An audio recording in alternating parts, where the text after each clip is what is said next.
आज का डीएनए हमारे उत्तर प्रदेश के दर्शकों के लिए है और उन सारे लोगों के लिए है जिन्हें भारत की राजनीति में दिलचस्पी है, जिन्हें उत्तर प्रदेश की राजनीति में दिलचस्पी है। इसलिए आज हम आपको भारत के सबसे बड़े राज्य उत्तर प्रदेश का ओपिनियन पोल दिखाने वाले हैं। इससे पहले आपको याद होगा हमने आपको उत्तराखंड का ओपिनियन पोल दिखाया था जिसमें बीजेपी और कांग्रेस के बीच बराबर की टक्कर देखने को मिल रही थी और हमने आपको बताया था कि वहां पर यह मैच आखिरी ओवर तक जाएगा और आखिरी ओवर की आखिरी बॉल तक जाएगा। और आज हम आपको यह बताएंगे कि चुनाव से लगभग 20 दिन पहले उत्तर प्रदेश के 15 करोड़ वोटर्स इस समय क्या सोच रहे हैं, वो किसे वोट देने के बारे में सोच रहे हैं, उनके मन की बात क्या है। इस ओपिनियन पोल का सार यह है कि जीतेंगे तो योगी ही, इसलिए हम पहले ही आपको बता देते हैं। लेकिन अखिलेश यादव भी इस मैच में बहुत अच्छा खेल रहे हैं। 2017 के चुनावी मैच में अखिलेश यादव को 403 में से सिर्फ 47 सीटें मिली थीं, बहुत अच्छा नहीं खेला था। लेकिन इस बार के मैच में अखिलेश यादव योगी की टीम को कड़ा मुकाबला दे रहे हैं। हालांकि यह मुकाबला इतना भी कड़ा नहीं होगा कि यह मैच आखिरी ओवर तक पहुंचे, इसलिए हमने पहले ही कहा कि जीतेंगे तो योगी ही। हमारे ओपिनियन पोल में जो एक और बहुत बड़ी बात सामने आ रही है वो ये कि इस बार मायावती की बीएसपी उत्तर प्रदेश में लगभग समाप्ति की ओर बढ़ रही है और इस बार बीएसपी का वोट शेयर पिछले चुनावों के मुकाबले आधे से भी कम रह गया है क्योंकि उसका वोट समाजवादी पार्टी को ट्रांसफर हो रहा है। एक और बात, जिन लोगों को प्रियंका गांधी वाड्रा से किसी बहुत बड़े चमत्कार की उम्मीद थी, उन सबको हमें यह बताते हुए बड़ा दुख हो रहा है कि कांग्रेस की स्थिति में जरा भी रत्ती भर भी सुधार नहीं हुआ है और प्रियंका गांधी वाड्रा का नारा लड़की हूं, लड़ सकती हूं, जरा भी लड़ नहीं पाया। तो आखिर में हम ये कह सकते हैं कि उत्तर प्रदेश में कमल का कमाल बरकरार रहेगा और बीएसपी का हाथी इस बार अखिलेश यादव की साइकिल पर सवार हो गया है और 5 राज्यों के इस चुनावी सीरीज में सबसे बड़ा महत्व उत्तर प्रदेश का ही है और यही मोदी सरकार की लोकप्रियता की सबसे बड़ी कसौटी भी है। इसलिए आज आप लोग जहां पर भी हैं, चाहे आप टीवी की स्क्रीन पर हमें देख रहे हैं या अपने मोबाइल फोन की स्क्रीन पर देख रहे हैं, अपनी अपनी सीट बेल्ट कसकर बांध लीजिए और अगले 1 घंटे तक हमारे साथ रहिए और उत्तर प्रदेश का यह सबसे बड़ा खेला देखिए। आज हमने आपके लिए एक हैशटैग भी क्रिएट किया है, आपको दोबारा से रिमाइंड करा देते हैं और यह है #ZOpinionPoll। आप चाहें तो अपनी राय ट्वीट करके हम तक भेज सकते हैं। तो अब शुरू करते हैं उत्तर प्रदेश का यह सबसे बड़ा खेला। लेकिन सबसे पहले हम आपको इस ओपिनियन पोल के बारे में कुछ बातें बताना चाहते हैं।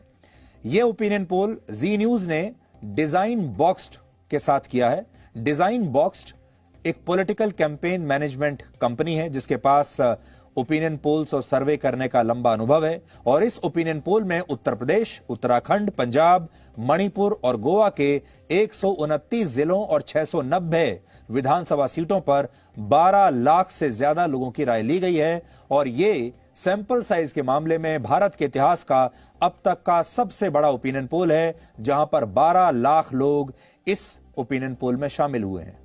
इसलिए आज जो आप राय देख रहे हैं, ये जो मन की बात लोगों की आप देख रहे हैं, इस तक पहुंचने में 12 लाख लोगों की राय ली गई है।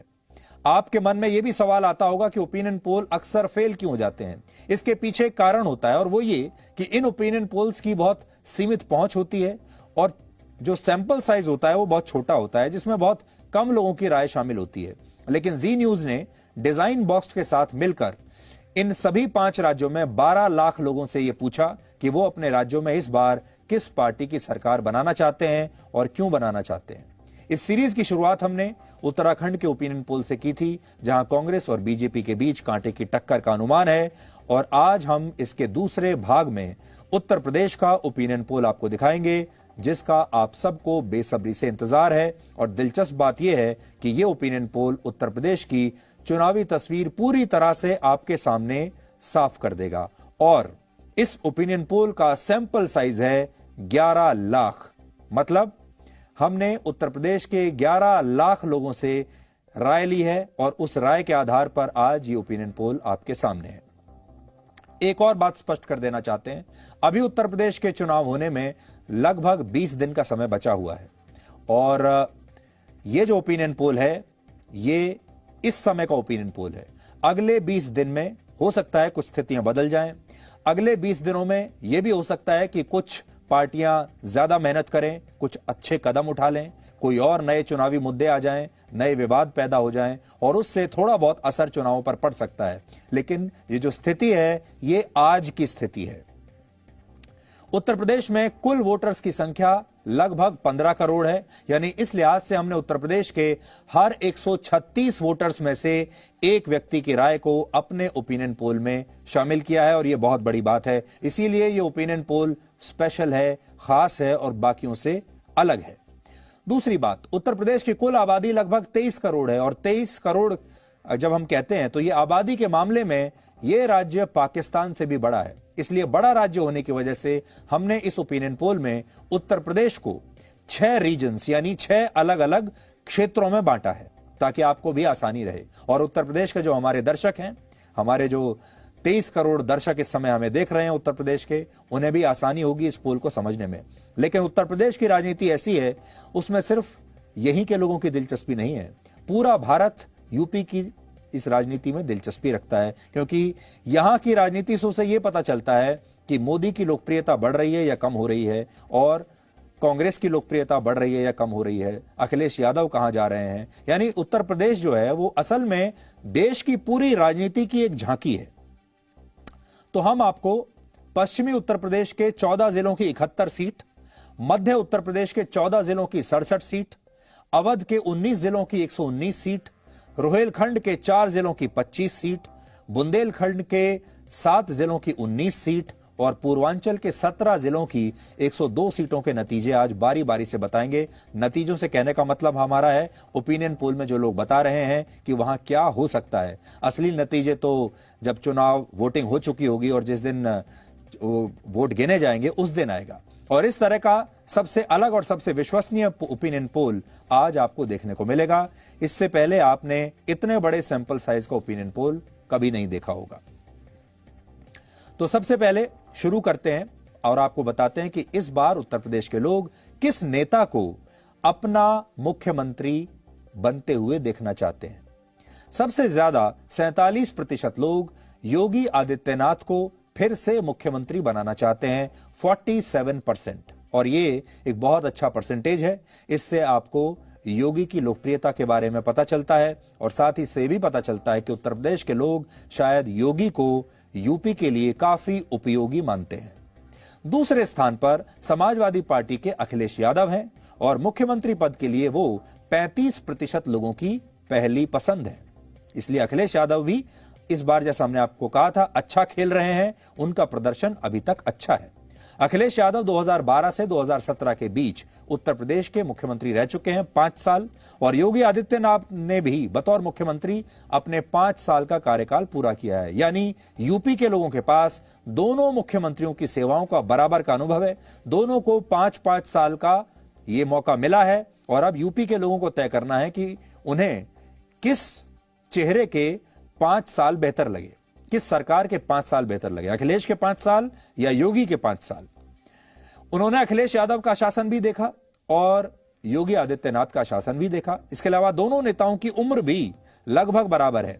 अखिलेश यादव 48 वर्ष के हैं और योगी आदित्यनाथ उनसे सिर्फ 1 साल बड़े हैं। उनकी उम्र है 49 वर्ष, यानी एक 48 साल के हैं, दूसरे 49 वर्ष के हैं।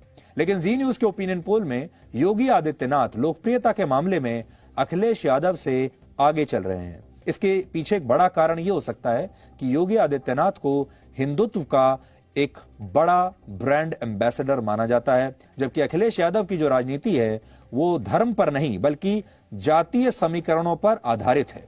अखिलेश यादव कुछ खास जातियों और धर्म के वोट बैंक के बीच लोकप्रिय हैं और वो एक बहुत ही कैलकुलेटेड मूव इस बार कर रहे हैं। बहुत कैलकुलेशन के साथ इस बार का चुनाव वो लड़ रहे हैं और इस मैच में उन्होंने अलग अलग तरह के कॉम्बिनेशंस बनाने की कोशिश की है। जबकि योगी आदित्यनाथ की लोकप्रियता जातियों से नहीं है और अगर चुनाव धर्म पर लड़ा गया तो बीजेपी और योगी आदित्यनाथ के लिए मुकाबला बहुत आसान हो जाएगा। इसलिए हमेशा याद रखिए कि अगर बीजेपी और योगी आदित्यनाथ चाहेंगे कि यह चुनाव विकास के नाम पर लड़ा जाए और धर्म के नाम पर लड़ा जाए, तो फिर अगर धर्म के नाम पर लड़ा गया तो सारी जातियां एक साथ आकर योगी आदित्यनाथ को वोट देंगी। और अखिलेश यादव की कोशिश यह रहेगी कि ये जो चुनाव है ये जातियों के आधार पर लड़ा जाए और जातियां अलग अलग भागों में बंट जाएं और फिर वो अलग अलग पार्टियों को वोट करें और वो बीजेपी के पास ना जाएं। इसलिए अगर लोगों ने धर्म के नाम पर वोट डाला तो योगी बहुत आगे निकल जाएंगे और अगर जाति के आधार पर वोट डाला तो फिर अखिलेश यादव का चांस बन सकता है। हालांकि हमारे ओपिनियन पोल में केवल 9% लोगों का ही मानना है कि इस बार मायावती को मुख्यमंत्री बनना चाहिए। तो तीसरी जो उम्मीदवार है मायावती, उन्हें सिर्फ 9% लोग अपना मुख्यमंत्री मानते हैं। मायावती उत्तर प्रदेश की मुख्यमंत्री 4 बार रह चुकी हैं, जिनमें 2007 से 2012 के बीच उन्होंने पहली बार बतौर मुख्यमंत्री 5 साल का कार्यकाल पूरा किया था, लेकिन इसके बावजूद वो मुख्यमंत्री की रेस में काफी पीछे इस बार दिख रही हैं। यानी सबसे अनुभवी हैं वो इन तीनों में, लेकिन इस बार इस रेस में सबसे पीछे है। इसके पीछे बीएसपी के सीमित चुनाव प्रचार को भी बड़ी वजह आप मान सकते हैं। चुनाव की तारीखों के ऐलान से पहले जब बीजेपी और समाजवादी पार्टी बड़े पैमाने पर रैलियां कर रहे थे, तब मायावती ने किसी प्रकार की कोई बड़ी रैली नहीं की, जबकि असल में अगर आप देखेंगे तो इस पूरे चुनाव प्रचार से इस बार मायावती लगभग गायब है। मायावती के अलावा 5% लोग कांग्रेस की महासचिव प्रियंका गांधी वाड्रा को भी मुख्यमंत्री पद के लिए अपनी पहली पसंद मानते हैं। तो प्रियंका गांधी वाड्रा ने भी मेहनत तो बहुत की और बहुत सारे लोग ये सोच रहे थे कि वो कोई बहुत बड़ा चमत्कार कर देंगी जब वो उत्तर प्रदेश की राजनीति में प्रवेश करेंगी, लेकिन ये चमत्कार हुआ नहीं। यानी ये बात तो स्पष्ट है कि इस बार उत्तर प्रदेश का जो चुनाव है वो योगी वर्सेस अखिलेश के बीच होगा। तो एक बड़ा पॉइंट आप अपने दिमाग में बैठा लीजिए, ये जो चुनाव है ये सीधा चुनाव है इस बार, और ये चुनाव है योगी और अखिलेश के बीच, सीधी टक्कर है।